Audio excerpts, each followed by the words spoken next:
اش كيقول حمو كيخرج علينا في الفيديوهات ديالو داير فيها الراجل الزين، كيقول انا عمرني سبيت، انا غير قلت المنافقين. واه سي حمو، واش المتابعين ديالك فعلا بهاد الدرجه ما واعيينش، ولا انت باغي تستحمرهم وتحسبهم ما فاهمينش؟ ايوا راه حنا عايشين معاكم في هاد السوشيال ميديا، وكل شي كيشهد، وكل كلمه قلتيها راها موثقه وشاهدين عليها.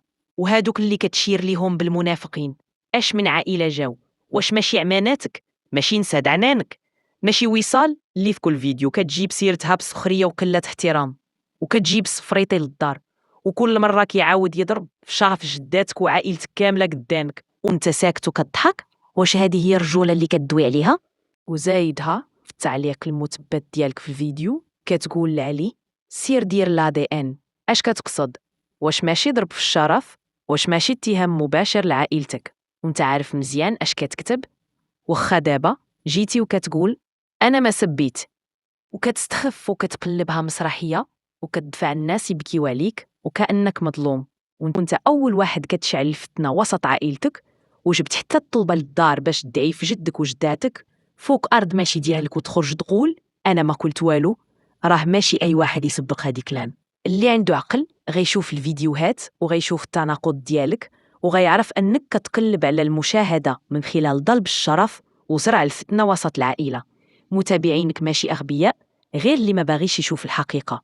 ولكن راه كاينين شهود، كاينين مقاطع، كاينه دلائل، وانت ماشي ضحيه، انت اللي كتشعل العافيه وتبكي مع الناس. كون راجل وتحمل مسؤوليه لكلامك، وما تجيش تقلب الحق باطل.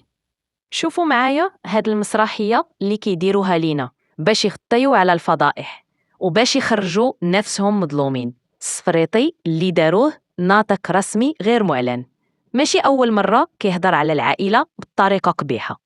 كل شي كان كيشوف وكيسمع، ولكن تابعينه وكيبقاو يقولوا لك هو ما عنده حتى دخل. كيفاش ما عندوش دخل وهو كل نهار كيطلق كلاش على الشرف ديال جداتو، ديال وصال، ديال عماتو، وحتى العائله كامله، وداكشي بصوتو ووجه مكشوف. والعجب التابعي اللي مفروض تسكتوا على العائله كتدخل عنده في اللايف وكدير ليه القلوب وكتضحك معاه. واش هادشي ماشي تواطؤ؟ واش ماشي سكوت على المنكر؟ راه الناس اللي فعلا كيغيروا على شرفهم ما كيضحكوش مع الناس اللي كيطعنوه، ما كيصفقوش ليهم وما كيديروش ليهم الدعم المباشر. راه الدعم في اللايف بحال كتعطيه هرصه باش يزيد يتكلم ويتجرأ، وهذا الشيء خطير بزاف. صفريطي ما كانش كيهضر من راسو، وكانوا كيسمعوا ليه وكيشجعوه من بعيد. وحنا كاملين عايشين في الواقع وعارفين باللي في هذا النوع ديال الفيديوهات ملي ما كيتوقفوش فراه كاين شي جهه كتستافد وكتوجه من الكواليس. اليوم كيحاولوا يقولوا للناس راه مرنا سبينا، احنا غير ضد النفاق. ولكن كيفاش تكون ضد النفاق وانت كتخلي اللي كيسب الشرف ديال جداتك وعائلتك وكيطلع عليهم النكات وانت كتشجعوه وكتضحك في وجهه؟ ماشي هذا هو النفاق بعينيه؟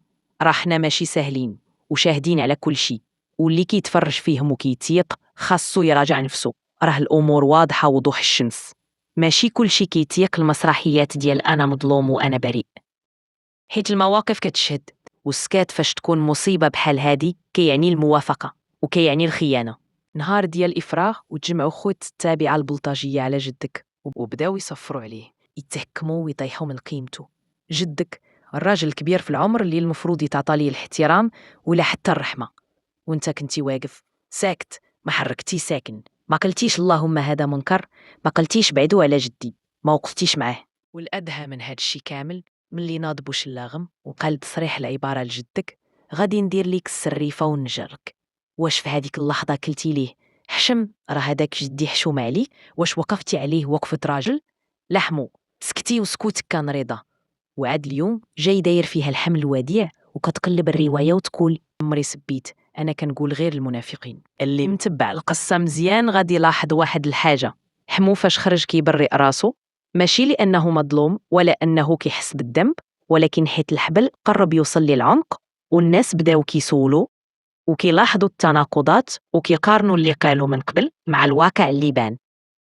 حمو عارف مزيان أن اللعب ولا مكشوف، وأنه كان ساكت وساهم بطريقة غير مباشرة أو حتى مباشرة في هاد الحملة اللي ضربت فيها الشرف ديال العائلة ديالو، خصوصا جداته، عماماته، وحتى النساء اللي من جهة الأم.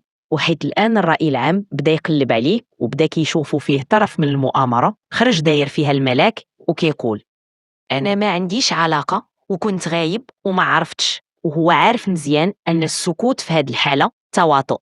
راه فاش كانت الهجمات في اللايفات وكان السفريطي كيدير فيها الراجل الحازم وكيطعن في الناس، فين كان حمو؟ علاش ما قالش كلمة حق؟ علاش سكت وهو عارف أن العائلة كلها كتجرح؟ علاش كان كيرضى يضحكوا على جدو ويسفروا عليه؟ لاش ما كانش كيوقف عند حدود العيب؟ وهو دابا ملي سخان عليه الطرح خرج باغي ينقي راسو وباغي يغسل يديه من شي حاجة هو شارك فيها بالسكوت أو بالتشجيع من بعيد أو حتى بالحضور.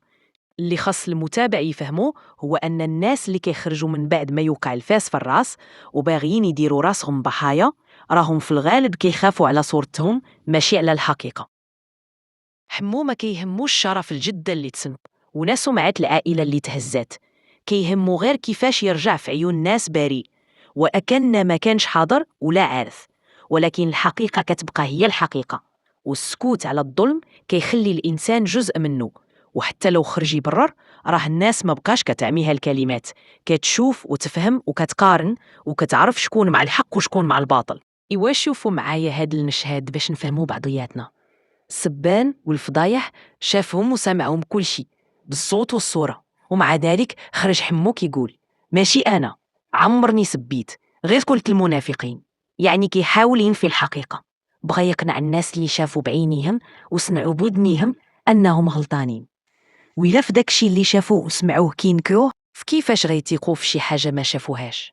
علاش دار هادشي؟ حمو راه ماشي باغي يبرئ راسو غير من السبان، هو كيدير خطة يبدا بالتكذيب ديال الواضح باش يوصل فين؟ باش يبني كذوب جديد ويغرسو في دماغ المتابعين. كيبغى يخلق رواية جديدة يضحك بها على اللي ما تابعوش من الأول ولا اللي فيهم شي طيبة زايدة أو سذاجة. شوف، القصة ماشي غير حكاية صدفة ولا سوء تفاهم ولا حتى زلة لسان. اللي وقع كان حملة ممنهجة مخدومة ومفروشة من الأول، ماشي عشوائية. حمو وشركائه ما خلاو ما داروها حملة مسمومة، كلام ساقط، سبان وتحقير بالنية، بهتان بلا حدود، وسهرات كاملة كيقلبوا على أي حاجة يقدروا يضربوا بيها حتى ولو كانت كذبة باينة.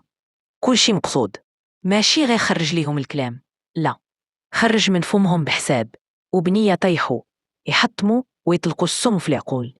داروا العيب بالعاني، جاو بحال اللي باغيين يصفيوا الحساب بأي طريقة، ماشي باش يربحوا ولكن باش يخسر الآخر بأي ثمن.